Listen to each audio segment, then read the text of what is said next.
Hello dear student, good morning. कल की class में हमने बात की थी केमिकल काइनेटिक्स के बारे में और फिर हमने first order reaction, zero order reaction के लिए सांद्रता के लिए मात्रक निकाले थे और उनके सांद्रता समीकरण की बात की थी। आज हम बात करने वाले हैं जीरो ऑर्डर रिएक्शन का इंटीग्रल वेलोसिटी इक्वेशन यानी कि समाकलित वेग समीकरण। तो इसके लिए माना कोई अभिक्रिया रिएक्टेंट टू प्रोडक्ट बन रहा है, अभिकारक से उत्पाद इसमें बन रहे हैं। तो हमने कल भी बात की थी कि जो रिएक्टेंट के लिए हम वेलोसिटी रिएक्शन को minus D R upon D T के रूप में लिखते हैं और प्रोडक्ट के लिए D P upon D T के रूप में लिखते हैं। यानी कि समय के साथ साथ उत्पादों में क्या परिवर्तन हो रहा है और यहाँ पे समय के साथ साथ अभिकारकों में क्या परिवर्तन हो रहा है। जहाँ पे के एक वेलोसिटी कांस्टेंट होता है और इसको हम के मतलब कि ये जो एक्टिव मास से भी दिखाते हैं, बड़े ब्रैकेट के अंदर लिख दिया जाए तो इसको अभिकारकों की सांद्रता कहते हैं। यानी कि अभिकारकों की सांद्रता का पावर एन, जहाँ पे एन उसकी ऑर्डर को बताता है, ऑर्डर ऑफ रिएक्शन को।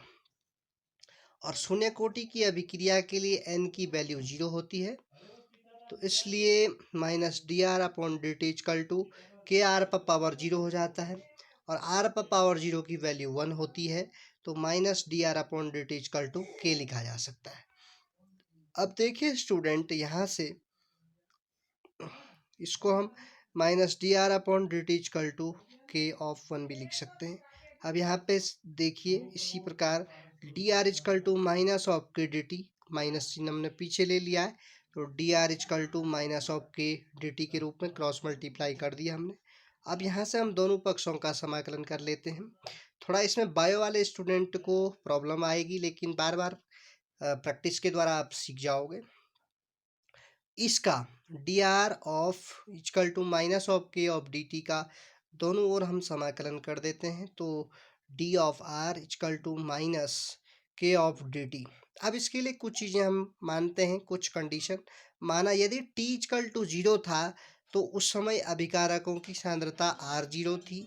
और यदि टी इक्वल टू टी था समय, तो उस समय अभिकारकों की सांद्रता आर टी थी। लेकिन टी इक्वल टू 0 पे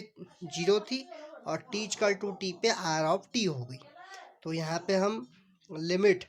integration R 0 to R T, क्योंकि जब सांद्रता 0 थी तब आर 0 थी और जब टी था तो समय टी पे आर ऑफ टी हो गया। तो D R equal to integration of 0 to T minus of K D T. तो integration R 0 to R T D R. अब यहाँ पे माइनस के कांस्टेंट है, माइनस चिन्ह भी बाहर ले लेते हैं, के कांस्टेंट है, के भी बाहर ले लेते हैं। Integration 0 to T of D, यहाँ पे जो इंटीग्रेशन होगा वो डी ऑफ टी का होगा। आगे देखिए, अब देखो बच्चों, यहाँ पर इसलिए आर तो रिएक्टेंट को बता रहा है ये, तो हम इसको लिख सकते हैं R limit R 0 to R T minus K, यहाँ पे हम इसको इस रूप में भी लिख सकते हैं लिमिट 0 टू टी। अब यहाँ पे D R equal to R है, क्योंकि हमेशा समाकलन बड़ी चीज को बता रहा है। यदि डी टी का समाकलन कर दें तो वो टी आएगा, उसी प्रकार डी आर का समाकलन करने पर आर आएगा, यानी कि समाकलन बड़ी चीज को बता रहा है। और डी टी यानी कि स्मॉल पार्ट को बताता है, डिफ्रेंशिएशन को बता रहा है, तो डी टी का टी होता है और डी आर का आर होता है। उसी प्रकार यहाँ पर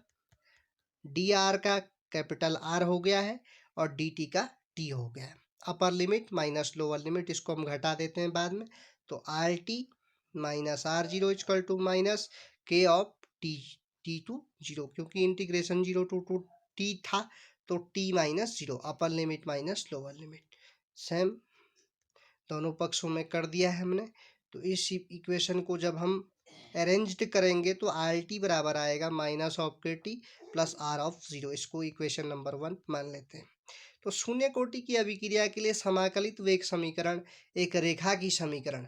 जो y equal to M X of C के फॉर्म में है। यहाँ पे आप देख सकते हैं ये जो रिएक्शन है, ये वाली इक्वेशन जो है ये R T equal to minus of K T plus R zero, तो इसको हम Y equal to M X of plus C के रूप में लिख सकते हैं। इसे हम अभिक्रिया की ढाल भी बोलते हैं।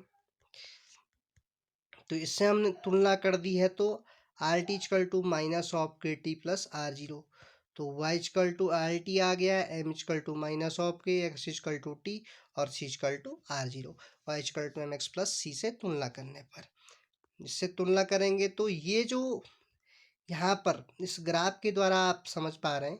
ये इधर टी के लिए ग्राफ लिया है, इधर रिएक्टेंट के लिए ग्राफ लिया है, तो ग्राफ ऐसा आएगा एक ढाल के रूप में, M equal to minus of K रूप में, जहाँ पे पॉजिटिव स्लोप ऊपर की ओर और नेगेटिव स्लोप नीचे की ओर को इंडिकेट करता है। सिमिलरली हम फर्स्ट ऑर्डर ऑफ रिएक्शन के लिए समाकलित वेग समीकरण सिद्ध करेंगे। यहाँ पर भी सेम हम वही कोई रिएक्शन, रिएक्टेंट टू प्रोडक्ट, अभिक्रिया का वेग minus D R of D T equal to K of R का पावर एन, यानी कि सांद्रता के, जहाँ पे तो के कांस्टेंट है, आर ब्रैकेट के अंदर मतलब सांद्रता, सांद्रता की घात एन, एन जहाँ पे ऑर्डर ऑफ रिएक्शन, तो फर्स्ट ऑर्डर के लिए हम एन इक्वल टू 1 रख देंगे वैल्यू, तो ये हो जाएगा minus D R of D T equal to K of R का पावर ऑफ 1, आर का पावर ऑफ 1 की वैल्यू 1 ही होगी, तो हम इसको लिख सकते हैं D R of R equal to minus of K T T. Reaction को अरेंज्ड कर दिया, दोनों पक्षों का समाकलन करेंगे तो यहाँ पर से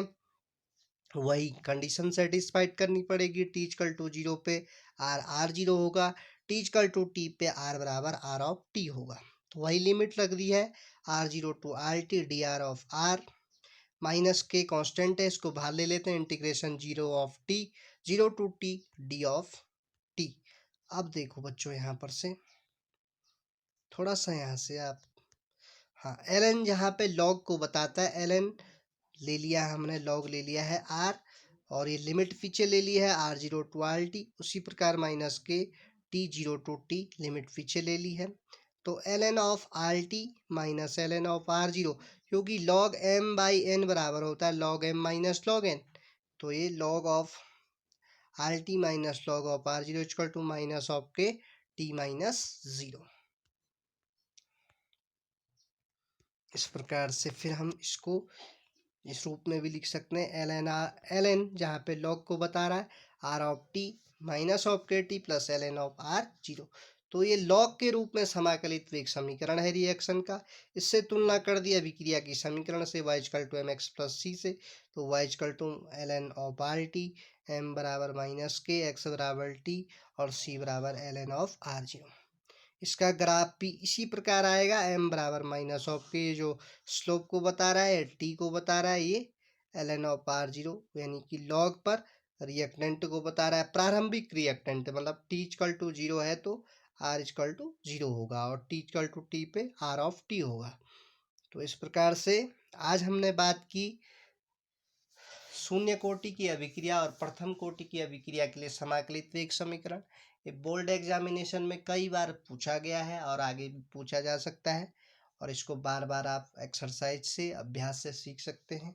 थैंक यू वेरी मच।